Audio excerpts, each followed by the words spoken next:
नमस्कार दोस्तों, मेरा नाम है मयूर लूखर। आप देख रहे हैं बियॉन्ड बॉलीवुड प्लस। सबसे पहले तो आप सभी को होली की ढेर सारी शुभकामनाएं। उम्मीद करता हूं कि आपका दिन काफी प्लेफुल और काफी रंगफुल रहा होगा।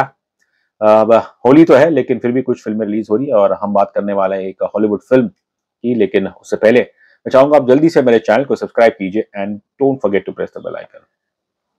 दोस्तों, ऑब्वियसली हमने कई सदियों से सुना है कि Hindi cinema Bollywood it takes inspiration from the West and regularly from south cinema. लेकिन ये दौर ऐसा है कि ये जो शब्द इंस्पायर है, अब आप इसे लूजली यूज नहीं कर सकते, बिकॉज लोग खुल के क्रिटिसाइज करते हैं, पोल खोल देते हैं कि अगर आपने कहीं से कुछ माल चुराया है तो। अब बॉलीवुड का तो खैर लंबा चौड़ा इतिहास रहा है इंस्पिरेशन का, लेकिन ऐसा नहीं है कि कुछ हमारी फिल्में उन्हें देख के कुछ वेस्टर्न फिल्म मेकर्स ने भी फिल्में बनाई हैं। You have some few examples over here. और आज एक फिल्म रिलीज हो रही है हॉलीवुड की जिसका नाम है नोवोकेन। और इसको लेके जो मीडिया में चर्चा हो रही है कि लोग दे आर वंडरिंग वेदर कि क्या ये film it is inspired by Vasant Balaj 2018 action comedy मर्द को दर्द नहीं होता। क्या कहूँ मैं, एक चीज तो जरूर इसमें कॉमन है। वो ये है कि इन दोनों फिल्मों में जो हीरो है उसे बिल्कुल भी दर्द नहीं होता। तो उस हिसाब से ऑब्वियसली देयर इज सिमिलैरिटी। अब क्या हॉलीवुड फिल्म मर्द को दर्द नहीं होता से इंस्पिरेशन लेती है? मेरे ख्याल से ये सरासर गलत है, क्योंकि दोनों की ऑब्वियसली कहानी जो जो है वो काफी हद तक अलग है। वसंत बाला की हिंदी फिल्म की मैं बात करूं, मर्द को दर्द नहीं होता, तो वो फिल्म वो भी एक एक्शन कॉमेडी थी, लेकिन उसके अंदर जो मुझे लगा कि जो मैसेजिंग थी वो तो बेसिकली ये थी, ट्रिब्यूट था आपके childhood super heroes, comic heroes, in video game heroes को। और भले ही वहां पे जो लीडिंग कैरेक्टर है that was played by Abhimanyu Dasani, उसको बचपन से ही वो इस कंडीशन के साथ पैदा हुआ था कि उसे दर्द नहीं होता। And similar thing we seen in Novocaine. लेकिन मेरा मानना है कि हिंदी फिल्में ये जो इस कंडीशन को एक कहीं ना कहीं एक सुपर हीरो की तरह अपने प्रोटैगनिस्ट को प्रोजेक्ट किया गया था, जो कि इंग्लिश फिल्म में बिल्कुल नहीं है। और इसलिए मेरा मानना है कि barring this one similarity of a person having no pain, इसके अलावा दोनों फिल्मों में कोई समानताएं नहीं। और ऐसा नहीं है कि भाई ये कंडीशन जो है कि बस it is a reality in the world. कुछ अनफॉर्चुनेट लोग होते हैं जिन्हें ये कंडीशन होती है। और तो फिर ये कहना कि नोवोकेन ने इंस्पिरेशन ली है मर्द को दर्द नहीं होता से, मेरे ख्याल से वो बिल्कुल गलत होगा। खैर, कंपैरिजन वहां तो खत्म हो चुकी है और बात करेंगे हम नोवोकेन की। तो इस फिल्म को डायरेक्ट किया है दो लोगों ने, Dan Berg and Robert Olsen. इसकी कहानी लिखी है एक राइटर है, लार्स जैकब्सन। और इस फिल्म के अंदर कोई बड़े नाम तो नहीं है। There is actor Jack Quaid, जिनके बारे में मैं जो सोच रहा था वही निकला। He is the son of veteran American actor Dennis Quaid. और फिर इसके अंदर है Amber Midthunder, young and upcoming actress. और बाकी भी कोई इतने नामी गामी चेहरे नहीं है। सबसे पहले अगर इस फिल्म की मैं बात करूं नोवोकेन, तो ये टाइटल बड़ा जबरदस्त दिया है। वो इसलिए कि if you are familiar with the medical term, एक प्रोकेन नाम की एक एनेस्थीसिया लोकल ड्रग आती है जो ऑब्वियसली डॉक्टर्स देते हैं पेशेंट्स को। और तो नोवोकेन एक ब्रांड है जो ये प्रोकेन एनेस्थीसिया बनाती है।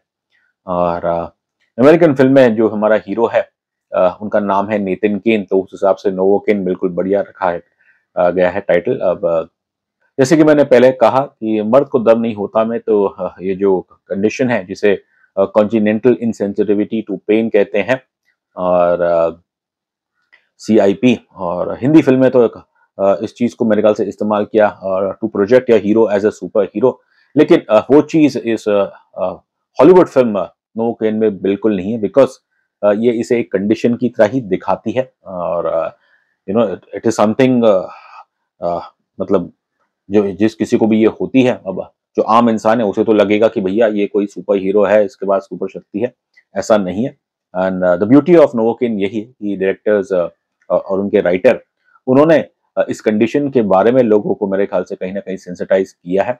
कॉन्जिनेंटल इनसेंसिटिविटी टू पेन, मेरे ख्याल से बस दुनिया में कुछ चुनिंदा लोग होंगे जिन्हें अनफॉर्चुनेटली ये कंडीशन हो जाती है। अब इसके देखिए, बाहर बाहर से अगर आप नॉर्मल इंसान है, बाहर से शायद आपको लगेगा कि भैया ये तो बहुत कुछ खास एबिलिटी, ये कोई एबिलिटी नहीं है, ये कंडीशन है। जहाँ पे काफ़ी खतरनाक इसलिए हो सकती है कि एक इंसान उसकी बॉडी के अंदर अगर कुछ चोट-वोट लगी है और उसे डर नहीं होता, तो फिर वो बड़ी डेंजर चीज़ है। ख़ासकर अगर उसे फ्रैक्चर हो जाए कुछ अंदर और उसे पता डर नहीं हो रहा, तो वो कैसे बताएगा, है ना? कि उसकी बॉडी में क्या चल रहा है। तो फिर इस नोवोकेन फ़िल्म में बताया गया है कि इस कंडीशन के साथ जीना आसान नहीं है। जो हमारे हीरो हैं इस अमेरिकन फ़िल्म में Nathan Caine played by Jack Quaid और बचपन से ही ये 2-3 जगह रहे हैं क्योंकि इनकी कंडीशन का ज़ाहिर है लोग मज़ाक उड़ाते थे और स्कूल कॉलेज में लोगों ने तो इनका नाम रख दिया था नोवोकेन, ये इन्हें चिढ़ाते थे और फिर कई शहरों में रहने के बाद अब तो ख़ैर वो अकेले हो गए हैं हमारे नेथन केन साहब। अब वो सैन डिएगो में एक सैन डिएगो ट्रस्ट है, बैंक है और वहाँ पे ये असिस्टेंट मैनेजर हैं।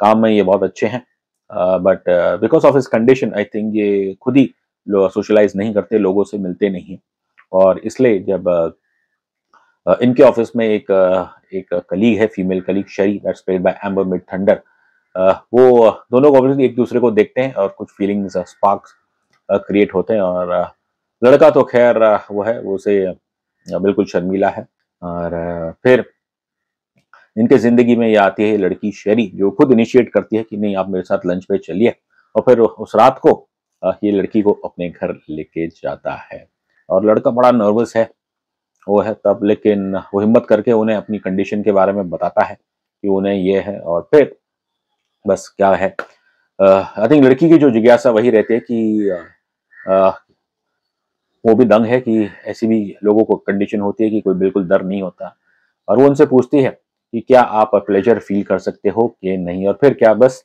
दे गेट इंटीमेट और इस एक्ट में बस जो जिंदगी का सबसे बड़ा आनंद हमारे नितिन केन को मिलता है एंड उन्हें लगता है कि बस अब तो उनकी लाइफ सेट हो गई है और इतनी खुशी उन्हें पहले कभी नहीं मिली।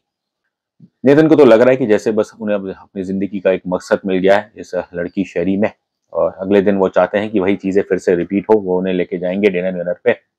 लेकिन अनफॉर्चुनेटली बस फिर 24 घंटे के बाद ही या उससे भी लेस अ, इन दोनों की ज़िंदगी इसलिए चेंज हो जाती है कि बिकॉज़ अचानक बैंक के अंदर आर्म्ड रॉबर्स आ जाते हैं।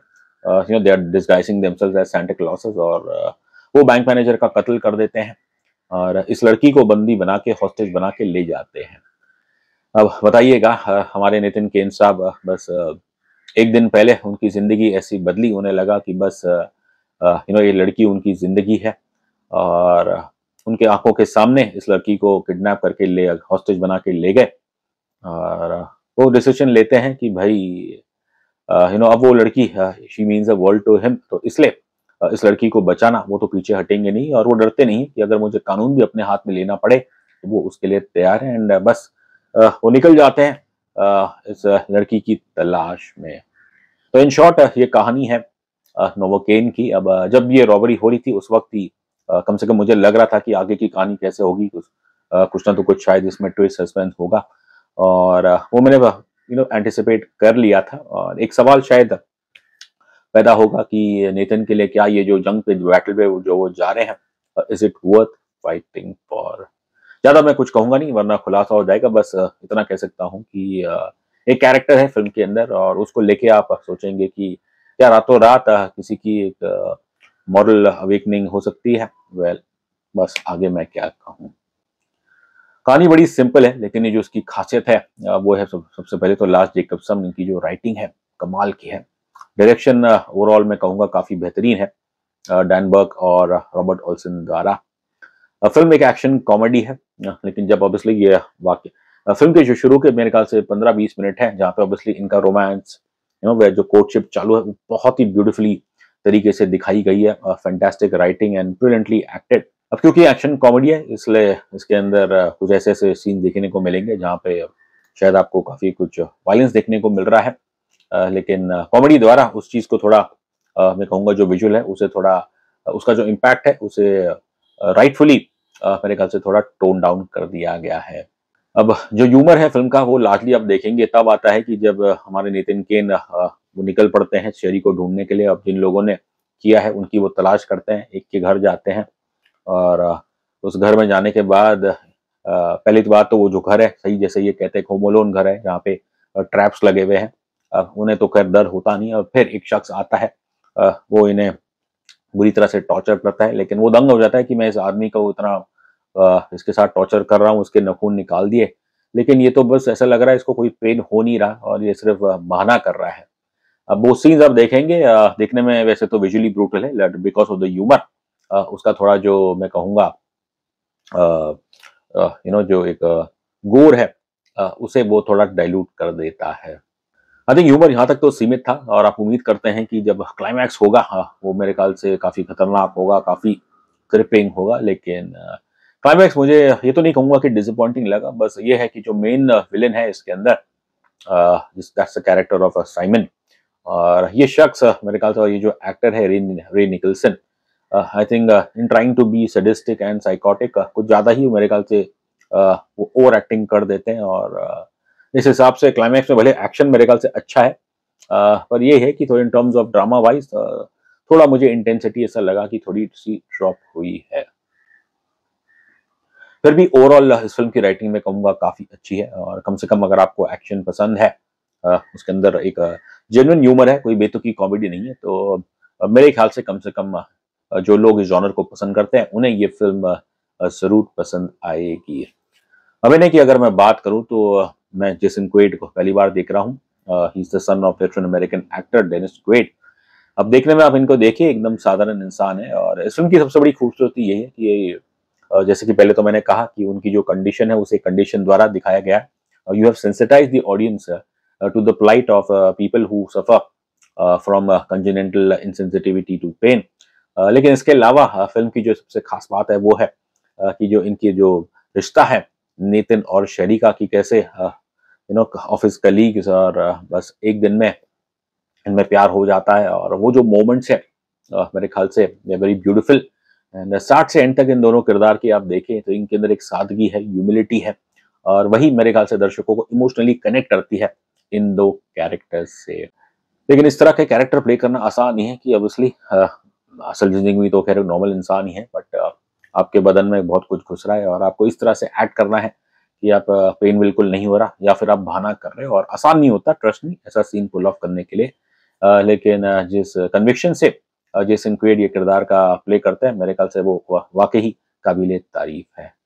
एमर मिड थंडर, इन्हें मैं दूसरी बार देख रहा हूँ। इन्हें मैंने पहले देखा था 2 साल पहले, एक फिल्म आई थी प्रे, जिसे कई लोगों ने माना कि जो प्रेडेटर फ्रेंचाइज है, जो पहली फिल्म आई थी आर्नल्ड श्वार्ज़नेगर की 1987 में, उसके बाद इस फ्रेंचाइज में कोई अगर बेहतरीन फिल्म है तो वो प्रे थी, और वहाँ पे एम्बर ने जो काम किया था वाकई मेरे ख्याल से दैट वाज आउटस्टैंडिंग। इनके बारे में अगर आप पढ़ेंगे तो पता चलेगा that she is of native American and Thai descent, और बहुत कमाल की टैलेंट है। अभी भी इनकी उम्र का काफी कम है, लेकिन एकदम मंजीवी एक्टर मुझे लगती है, और स्क्रीन प्रेजेंस तो है ही इनका कमाल का, लेकिन जो अपने किरदारों में ये जान डालती है, बिल्कुल दर्शकों को अपनी तरफ ये आकर्षित करती है। इनके अलावा फिल्म में बाकी एक्टर्स में आप देखेंगे कि एक है एक्टर जेकब बटालियन, इनका चेहरा आप देखेंगे तो आपने इन्होंने देखा ही है कुछ फिल्मों में, काफी पॉपुलर मुझे लगते हैं। अब इनके कैरेक्टर की खासियत बात यह है, he is playing the character of Roscoe, जो कि जेसन के जो video game, online video game है, उसके ये पार्टनर इन क्राइम है। ये दोनों एक दूसरे से पहले कभी नहीं मिले, इन्होंने एक दूसरे का चेहरा कभी नहीं देखा है, लेकिन जब नेतन पे संकट की घड़ी आती है तो बस उसके बाद एक ही दोस्त है जिसको वो मदद के लिए पुकार कर सकता है, वो है हमारे रॉस्को साहब। अब ना चाहते हुए भी रॉस्को साहब आते हैं, क्योंकि एक रिश्ता बन चुका है वीडियो गेम द्वारा। अब इसे आप दो रूप से देख सकते हैं। एक तो ये कि भैया जो लोग वीडियो गेम एडिक्ट्स होते हैं, वही वीडियो गेम में एक्शन करना एक अलग बात होती है, और जब असल जिंदगी में आए तो बिल्कुल फर्क होता है। बट ऑल्टरनेटिवली जो गीक्स है, गैजेट फ्रीक्स है, वो तो यही कहेंगे कि भैया अब देखा ये फायदा होता है ऐसे वीडियो गेम्स खेलने का। इसके अलावा फिल्म में जो सबसे मेरे ख्याल से अच्छे सीन्स मुझे लगे, that involves this actor called बेटी गैब्रियल, जो कि सैन डिएगो पुलिस डिपार्टमेंट की एक सीनियर कॉप प्ले कर रही है, मिन्सी लैंगस्टन। एक जो सीन है जहाँ पे मिन्सी इन्हें कॉल करती है और इनसे गुजारिश करते कि आप कानून अपने हाथ में मत लीजिए, और तब जिस अंदाज में हमारे नेथन केन उनसे कहते हैं कि वो उनसे पूछते हैं कि आपकी ज़िंदगी में सबसे अजीज़ कौन है? वो कहती है मेरी बेटी है। कहते हैं कि अगर आपकी बेटी को कोई किडनैप कर ले तो क्या आप चुपचाप रहेंगी या खुद मामला अपने हाथ में लेंगी? और विंसी के पास कोई जवाब नहीं होता है, because it's very easy for me to describe these scene, लेकिन जब आप ये देखेंगे तो वहाँ पे मेरे ख्याल से जो एक इमोशनल कनेक्ट है और जो परफॉर्मेंसेज़ हैं इन दोनों की काफ़ी बेहतरीन है। फ़िल्म के क्लाइमैक्स में आप देखेंगे कि जब सब कुछ हो जाता है और हमारे नेतन साहब हॉस्पिटल में पड़े हुए हैं, पूरे आई थिंक बस सर को छोड़ के वो उनके पूरे बाकी बदन में प्लास्टर लगा हुआ है, और उस टाइम पे विंसी आती है इनसे मिलने के लिए और इन्हें एक कार्ड देती है गिफ्ट गेट वेल सून का, जो कि उनकी बेटी ने बनाया है। अब इस पूरी फ़िल्म में आप मिंसी की बेटी को नहीं देखते हैं, लेकिन these are some small and but very important things, little things जो फ़िल्म के अंदर दर्शकों का दिल जीत लेती है। खैर साथ ही साथ इस फ़िल्म में लॉजिक का भी ध्यान काफ़ी रखा गया है। क्लाइमैक्स आप देखेंगे, ओवरऑल आप देखते हैं कि कुछ चीज़ें ऐसी हैं in terms of total action कि आप लॉजिक का क्वेश्चन करोगे। और खैर अंत में ये उनसे एक डायलॉग कहती हैं नेतन से कि एकदम with a smile on a face कि जो कुछ हुआ, लेकिन फिर भी उन्होंने कानून का तो उल्लंघन किया है, जिसके लिए उन्हें कुछ 6 महीने की सज़ा मिली है। अब क्योंकि वो 1 साल से अस्पताल में पड़े हैं तो वो सज़ा भी सस्पेंड होगी, बट शी सेज कि शायद एक व्हाइट मैन होने का प्रिविलेज होता है इस अमेरिका में। That's the kind of thought which has been given into this film by writer Lars Jacobson और उनके डायरेक्टर्स। ओवरऑल आप फिल्म की डायरेक्शन देखिए काफ़ी अच्छी है। जैसा ऑब्वियसली प्लॉट है, जो कंडीशन आपकी हीरो की, उस हिसाब से आपको एक लाइसेंस मिल जाता है कि कुछ एक्शन को अप करने का। तो इसलिए ब्रूटल सीन्स है, लेकिन जैसे कि मैंने पहले कहा कि ह्यूमर द्वारा उन्हें थोड़ा टोन डाउन कर दिया जाता है। खैर एक्शन से ज़्यादा मेरे लिए तो इस फ़िल्म में जो ख़ास था वो वही था कि किस तरह एक इमोशनल कनेक्शन जुड़ जाता है इसके लीडिंग कैरेक्टर से, चाहे वो नेतन हो या फिर शेरी हो, और फिर आगे हमारी मिन्सी लैंगस्टन एंड ऑल्सो रॉस्को। देखिए कोई भी कहानी हो, जॉनर कैसा भी हो, लेकिन जब तक आप उसके अंदर जो आपके कैरेक्टर्स हैं लोग उनसे रिलेट नहीं करेंगे तब तक वो फ़िल्म मेरे ख्याल से कामयाब नहीं हो सकती है। एंड यहाँ पे इसलिए क्रेडिट देना पड़ेगा directors, writers and actors and the entire team of novocaine कि आपने एक अच्छी एक्शन कॉमेडी बनाई है, जो जिसके अंदर एक स्ट्रॉन्ग इमोशनल कनेक्शन है। रही बात रेटिंग की, तो मैं देता हूँ इस फ़िल्म को 5 में से 3 स्टार्स।